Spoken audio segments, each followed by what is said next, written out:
Tyler Robinson is going to be in court in Utah. We mentioned this a moment ago. All right, so his attorneys are challenging the prosecution's team, literally the members of their team.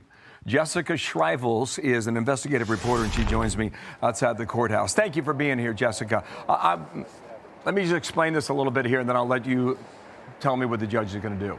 So they allege that a member of the prosecution's team had a child who was there that day when Charlie Kirk was assassinated and was sending text messages to their parent, all right? So call 411, here's how it went. From the child, someone got shot. I'm okay, everyone's going inside.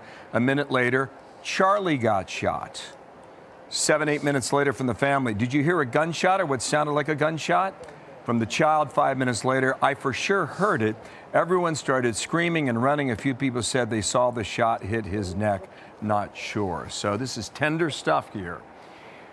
Will the judge agree to change this legal team? And if so, what does that have an effect on this case?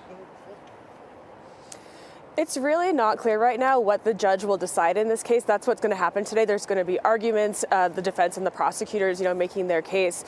This is just such an unusual motion. I mean, the whole case is very unusual. It's odd to have, 3,000 potential witnesses to a homicide. And so this is kind of territory we haven't really been in before. So to be honest with you, I'm not really sure what way the judge might rule in this case. Okay, so from what I'm reading here, if the judge agrees with the defense, the entire prosecution's team could be changed again. So we'll see what he decides on that. Meanwhile, Lance Twiggs is the roommate or the partner, and apparently he was under FBI protection. We've now since learned that that's no longer the case.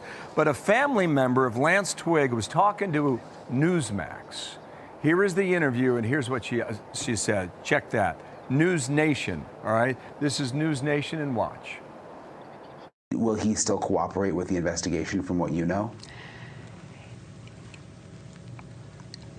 I don't know. When I first found out about how he was taken in and talked to by the police, I know that they said that he was very cooperative, but they had to go get him and bring him in. He didn't voluntarily go in and say, hey, I heard about this and I have some knowledge. He had to go in, then he handed things over when they asked for him, but he didn't give up any information until he had to. Well, it doesn't sound like she's trying to protect him. What do we know about Lance Twiggs, where he is, what he's doing?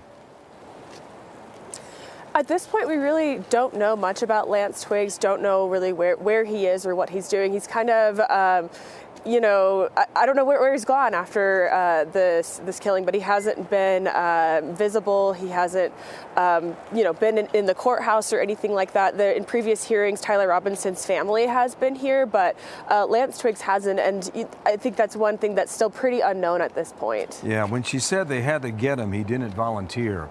It's intriguing. We'll see what happens today. Jessica, thank you for your time. Click here to subscribe to the Fox News YouTube page to catch our hottest interviews and most compelling analysis. You won't get it anywhere else.